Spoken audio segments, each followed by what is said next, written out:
Hi hello నమస్తే, welcome back to our channel. నేను మీ వైషు.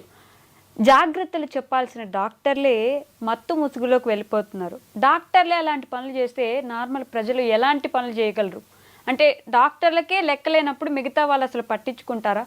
మరి ఈ విషయం గురించి మాట్లాడడానికి ఈరోజు నాతో పాటు family counsellor and public speaker Rajani Rama garu ఉన్నారు. మేడంతో మాట్లాడదాం. Hello ma'am. నమస్తే. నమస్తే.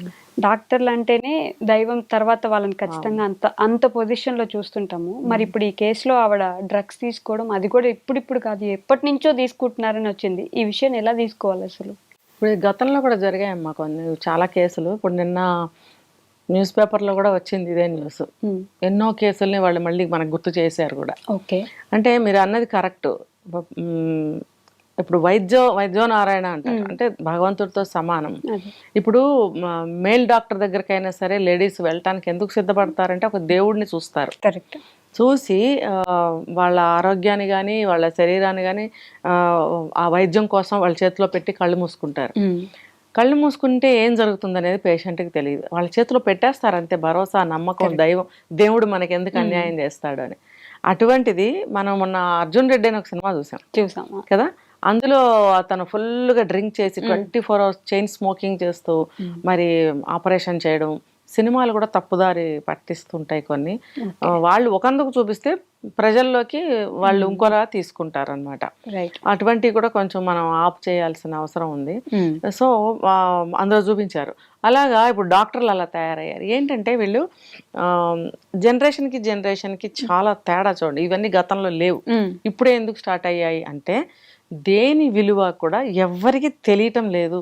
డాక్టర్ అంటే ఏంటి అనేది డాక్టర్ చదవాల్సిన వాళ్ళకి తెలియటం లేదు, డాక్టర్ చదివిన వాళ్ళకి తెలియటం లేదు. ఏదో మాకు వచ్చు, మేము చేస్తున్నాం వైద్యం అంతే.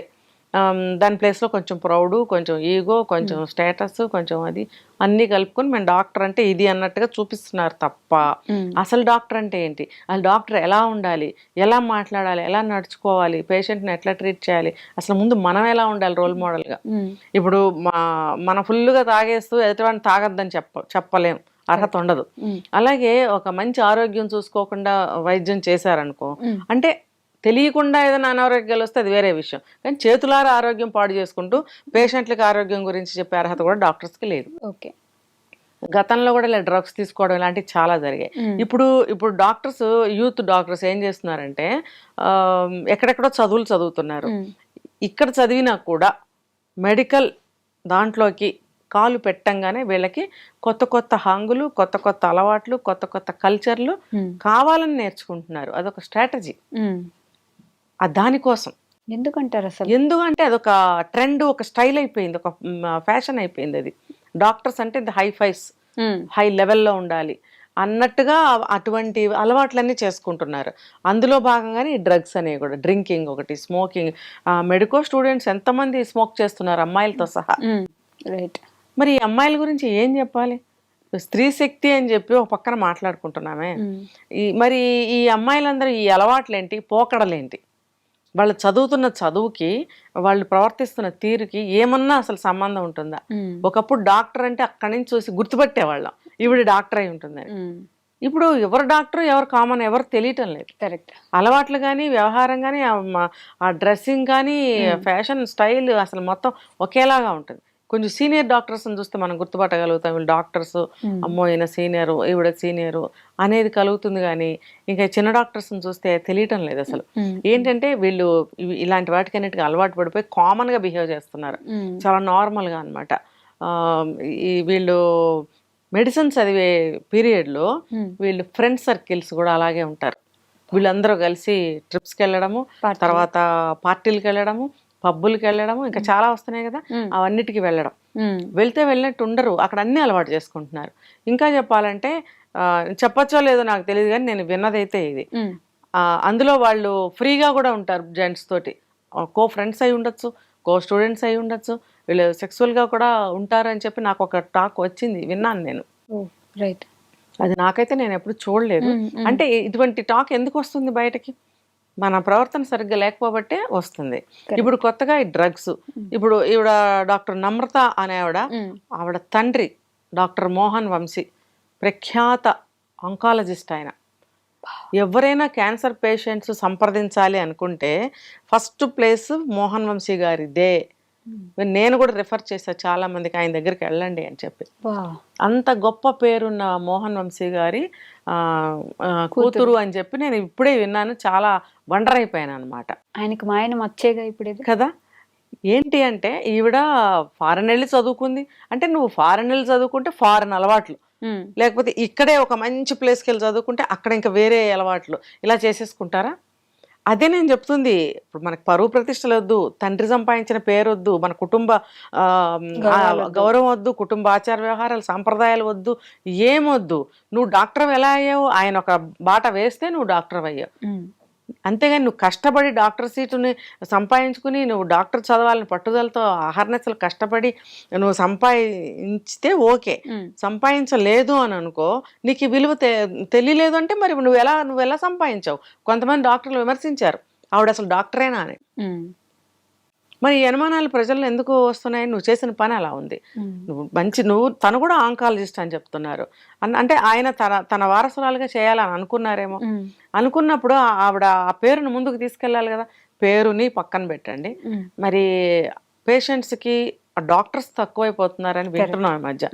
మరి దాన్ని నిలబెట్టాలిగా ఆ వైద్యాన్ని. పేషెంట్స్ ఎక్కడికి వెళ్తారు రోగాలతోటి? మరి వైద్య వృత్తి చేపట్టి దాన్ని ఆ వైద్యాన్ని ముందుకు తీసుకెళ్ళాలిగా. నమ్మకం పోగొట్టుకున్నట్టే కదా. అసలు ముఖ్యంగా ఆ రోగం వస్తే ప్రజలు ఎక్కడికి వెళ్ళిపోతారు? డాక్టర్లు ఉండద్దు. ఇటువంటి డాక్టర్లు ఇలా తయారవుతారా? తండ్రి సంపాదించిన ఎంత పేరు ప్రతిష్టల్ని, అంత ఎస్టాబ్లిష్మెంట్ని ఆమె చేతిలో ఆల్రెడీ సిఇఓ చైర్మన్ ఏదో చేశారు ఆవిడని. సిఇఓ చేసినప్పుడు ఆవిడ ఎలా నిలబెట్టుకోవాలి? చిన్న వయసులో అంతంత పదవులు వచ్చేయడం ఎంత కష్టం అండి. వచ్చినాయి అంటే వంశపారంపర్యం. చేతిలో ఇలా తీసుకొచ్చి ఇలా పెట్టారు చేతిలో. నువ్వేం కష్టపడలేదు. కష్టపడితే నీకు ఆ విలువ తెలిసేదేమో. మరి ఒక డాక్టర్ చదువు అంటే ఎలా చదవాలి, డాక్టర్ ఆహార్యం అటైర్ ఎలా ఉండాలి, డాక్టర్ బిహేవియర్ ఎలా ఉండాలి, తను ఎదుటి వాళ్ళతో ప్రవర్తించే తీరు ఎలా ఉండాలి, తను చేసే పనులు ఎలా ఉండాలి. నిన్న మొన్న కాదు, ఎప్పటి నుంచో మనకి ఇవాళ వెలుగులోకి వచ్చింది. ఇప్పుడు ఇన్ని లక్షల రూపాయలు ఒకటేసారి పెట్టేసి నువ్వు ఎక్కువ మొత్తంలో స్టాక్ తీసుకొచ్చి డ్రగ్స్ ఇంట్లో పెట్టుకున్నావు అని అంటే అది నువ్వు ఎంత చేయి దాటిపోయి ఉంటావో తల్లిదండ్రులకి. ఎంత అడిక్టెడ్ అయిపోయి ఉంటావు. ఎప్పుడో చేయి దాటిపోయావు నువ్వు. తల్లిదండ్రులకి తెలియకుండా ఉంటుందా? తన జీవితాన్ని, పర్సనల్ లైఫ్ను పాడు చేసుకుంది. ఈ అలవాట్ల వల్లే కావచ్చు. ఈ అలవాట్లు చేసుకున్నప్పుడు తల్లిదండ్రులు ఎవరు దగ్గర ఉండరు నువ్వు ఇది చెయ్యకు అనటానికి. అది చేసేసుకున్న తర్వాత, అడిక్ట్ అయిపోయిన తర్వాత, ఏంటి మా అబ్బాయి ఎలా ఉన్నాడు, ఏంటి మా అమ్మాయి ఎలా ఉందని అనుమానం అప్పుడు వస్తుంది తల్లిదండ్రులు. అప్పుడు తల్లిదండ్రులు ఏమీ చేయలేని స్థితి. ఏమన్నా వాళ్ళ వంతు ప్రయత్నం అన్న చేసినా కొంతవరకే మళ్ళీ అటే వెళ్తుంది ఆ ఆలోచన అనేది. కాబట్టి ఆ చెడు వ్యసనం వైపే వెళ్తుంది ఆలోచన. ఇప్పుడు ఆ మనుషులు తెలుసుకోవాలి, నేను తండ్రి ఇంత కష్టపడి నన్ను చదివించారు, నేను ఇంత పేరు తెచ్చుకున్నాను, నేను అదే చదివాను, నేను ఎంతోమందికి సేవ చేయాలి. సరే ఓకే, అందులో నేను ఏదో పొరపాటున వెళ్ళాను, మళ్ళీ వెనక్కి వచ్చేద్దాం. ఇలాంటి ఆలోచనలు చేశారా? చేయనప్పుడు ఒక డాక్టర్గా ఎలా వైద్యాన్ని అందించగలదు? అసలు హాస్పిటల్కి వెళ్తారా ఎవరైనా? నువ్వు నీ వారసత్వం నీకు ఇచ్చినప్పుడు నువ్వు ఎంత దాన్ని హైప్ చేయాలి. తండ్రి పేరుని వెనక నీ పేరు ముందు ఉండేంత స్టేజ్కి నువ్వు వెళ్ళాలి. కరెక్ట్. నువ్వేం చేసావు? తండ్రి పేరుని కూడా తీసేసావు కదా. ఇప్పుడు నీ ఎస్టాబ్లిష్మెంట్ అంతా, తండ్రి గారి ఎస్టాబ్లిష్మెంట్ని అంతా నువ్వే కదా కుప్పకూల్చిన దాన్ని అయ్యావు. క్షమ ఉందా? ఆ తండ్రి మనసు ఎంత ఆక్రోశిస్తుంది. ఆయన ఎవరి కోసం కష్టపడుతున్నారు ఈ రోజు వరకు? వాళ్ళ కోసం, పిల్లల కోసం, పిల్లల కోసమే కదా పెద్దలు కష్టపడేది. మరి ఆ అమ్మాయికి అసలు ఏమాత్రం వాల్యూ తెలిసినట్టు లేదు. ఇప్పుడు ప్రజలైనా సరే వెళ్ళడానికి భయపడతారు. అది దానికి చట్టరీత్యా దానికి ఒక యాక్షన్స్ ఉంటాయి. ఒక డాక్టర్ అయ్యుండి ఆ పని చేసింది అంటే చాలా, మనం పెద్ద మాటలు మాట్లాడద్దు, చాలా డేంజర్. దానికి మెడికల్ సైన్సెస్ వాళ్ళ యొక్క చట్టాల ప్రకారం ఏవో ఉంటాయి వాళ్ళకి. ఇప్పుడు ప్రాక్టీస్ ఆపేయాల్సి వస్తుందేమో, ఏదైనా క్యాన్సిల్ చేయొచ్చు. ఇప్పుడు మనం బెంగాల్ కలకత్తా కేసులో కూడా వాళ్ళ డాక్టరేట్ని క్యాన్సిల్ చేశారు, విన్నాం కదా. ప్రిన్సిపల్ ఘోష్, సందీప్ ఘోష ఏదో ఉంది, మరి ఆయనది కూడా క్యాన్సిల్ చేశారు కదా. అంత ప్రిన్సిపల్ చేసి అన్ని సంవత్సరాలు సర్వీస్ చేసి మరి అంత ఎక్స్పర్ట్ అయినా మరి ఆయన్ని క్యాన్సిల్ చేసేసారు కదా. ఇంత గొప్ప గొప్ప పదవుల్లో ఉండి ఇంత చెత్త పనులు ఎందుకు చేస్తున్నారు? ఎవరైతే ఆ స్థాయికి వెళ్తారో వాళ్ళకి సరైన దారిలో వెళ్ళలేకపోతున్నారు. డబ్బులు ఉండేటప్పటికి అలవాట్ల వల్ల ఏమైనా జీవితం ఇలా అయిపోతుంది. ఆ డ్రగ్స్ ఆ రకంగా తెప్పించుకోవడం ఒక ఆడపిల్ల అయ్యండి, అబ్బాయికి కూడా ఇదే వస్తుంది, వర్తిస్తుంది నేను చెప్పిన మాట. అమ్మాయి అయినా అబ్బాయి అయినా సరే ఒక డాక్టర్ అయ్యండి వాటికి అడిక్ట్ అవ్వటం ఏంటి. సమాజంలో ఎటువంటి మార్పు వస్తుంది ఇలాంటి చేష్టల వల్ల? డాక్టర్లే ఇలా ఉంటే బయట సమాజం ఏమైపోతుంది? వైద్యం చేయాల్సిన డాక్టర్లు వాళ్ళేవో మత్తు కలిపిన టాబ్లెట్స్ పెయిన్ కిల్లర్స్గా అమ్మిస్తున్నారు అని చెప్పి ఒక టాక్ వచ్చింది. అంటే ప్రజల్లోకి మీరు దీన్ని అలవాటు చేస్తున్నారా? వీళ్ళంటే వీళ్ళు కాదు, ఎవరైనా కావచ్చు, ఒక డాక్టర్స్ చేస్తున్నారా మీరు? అంటే వెంటనే నొప్పి తగ్గిపోతుందని చెప్పి పేషెంట్స్ మీ దగ్గరకు వచ్చేస్తారని ఇస్తున్నారా? లేకపోతే వాళ్ళు వ్యాపారం చేస్తున్నారంట డ్రగ్స్కి. అంటే డ్రగ్స్ అమ్మడం, అక్కడి నుంచి తీసుకొచ్చి ఇక్కడ ఈ రకంగా అమ్మడం. గతంలో కూడా మనం విన్నాం చాక్లెట్స్లో వాటిల్లో పెట్టి ఎవరో అమ్ముతున్నారు అని. అంటే ఏంటి, సమాజాన్ని ఏం చేద్దామని? అంటే సమాజాన్ని నిర్వీర్యం చేద్దామని, మత్తులో ఉంచుదామని? అంటే మోడీ గారు లాంటి వాళ్ళు ఎవరో ఒకళ్ళు వచ్చి వీళ్ళందరినీ బాగు చేసేసి వీళ్ళందరినీ ఆదుకుని వీళ్ళందరి కష్టాల నుంచి బయటకు తీసుకొచ్చి ఆయన మీద వేసుకుంటారనే? ప్రతి ఒక్కడు పౌరుడు హక్కు కదా, బాధ్యత, హక్కు కదా కాపాడటం అనేది దేశాన్ని కానీ ఒక ఊరిని ఒక ఇంటిని తనకి తానని. కరెక్ట్ కదా. మరి ఇవన్నీ ఎందుకు ఆలోచించట్లేదు? ఇప్పుడు ఆవిడకి ఆల్రెడీ 6 నెలలు నాన్ బెయిల్, చెంచల్ కూడా జైల్లో ఉన్నారని వింటున్నాం. అర్జున్ రెడ్డి చూసి లేడీ అర్జున్ రెడ్డి అయింది. లేడీ అర్జున్ రెడ్డి అని ఆల్రెడీ పేరు పెట్టారు. ఎంత పరువు పోయింది అసలు. మోహన్ వంశీ గారంటేనే అసలు పెద్ద ఒక పేరండి. ఇప్పుడు చూడండి, ఒక ఆడపిల్ల ఎంత చెడ్డ పేరు తీసుకొచ్చింది కదా. పోనీ చిన్నపిల్ల, 2 పిల్లలు ఉన్నారు, వాళ్ళ భవిష్యత్తును దృష్టిలో పెట్టుకోవద్దు? తల్లి ఇలా ఉంటే ఎదుగుతున్న పిల్లల మీద ఎంత ఎఫెక్ట్ పడుతుందో తెలుసా? ఒక డాక్టర్ అంటే ఒక ఆవిడ ఒక న్యూట్రిషనిస్టు, ఒక మదరు, ఒక సంస్థ, ఇలా ఒక సైకాలజిస్టు, ఒక సైక్రియాటిస్టు, ఒక మోటివేషనల్ ఇది అన్నీ ఉంటాయి ఒక డాక్టర్కి. ఇన్ని ఉండవలసిన ఒక తల్లి, ఒక డాక్టర్, పిల్లలు అలా ఏమైపోతారు ఆవిడ అలా ఉంటే? ఉండవలసిన లక్షణాలు ఏంటి, ఆవిడకి ఇప్పుడు వచ్చి చేరిన లక్షణాలు ఏంటి, ఆ పిల్లలు ఎలా ఎదుగుతారు, వాళ్ళ మీద ఎఫెక్ట్ ఎలా ఉంటుంది? ఏమన్నా అంటే ఫారిన్ పంపించి అక్కడ ఎక్కువ ఫీజులు కట్టి అక్కడ చదివిస్తే అయిపోతుందా?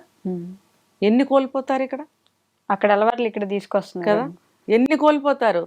తల్లి దగ్గరుండి ఎలా పెంచుకోవాలి? సింగిల్ పేరెంట్ అయినా ఎలా పెంచుకోవాలి? ఎవరైనా 2 ఉంటే ఓకే, ఒకళ్ళే ఉన్నా ఎలా పెంచుకోవాలి?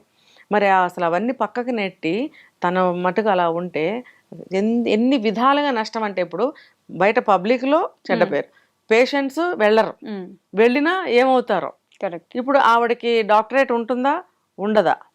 మరి చట్ట ప్రకారం ఆవిడకి ఎటువంటి యాక్షన్ తీసుకుంటారు? ఆవిడకి బెయిల్ ఇస్తారా? ఎన్ని ప్రశ్నలు. వాళ్ళ ఫాదర్ కి బ్యాడ్ నేమ్, వాళ్ళ పిల్లల్ని ఎప్పుడు స్కూల్లో ఏం మాటలు అంటారో కూడా తెలియదు. ఎన్ని విధాలుగా ఆవిడ చెడు తీసుకొచ్చింది చూసారు. అందుకని ఇది ఉదాహరణ. ప్రతి అమ్మాయి కూడా చూసి మనం ఇలా ఉండకూడదు అని తెలుసుకోవాలి.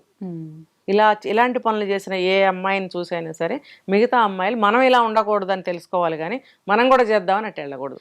నేను ఇంకా ఇది చాలా బ్రీఫ్గా, చాలా సింపుల్గా, లైట్గా చెప్పాను ఈ టాపిక్ని. డీప్గా వెళ్తే ఇంకా చాలా ఉంది ఇందులో. పెద్ద వాళ్ళు మాట్లాడుతున్నారు. దీని యొక్క రిజల్ట్ ఎలా ఉంటుంది అనేది మనం wait and see. Okay ma'am, thank you so much.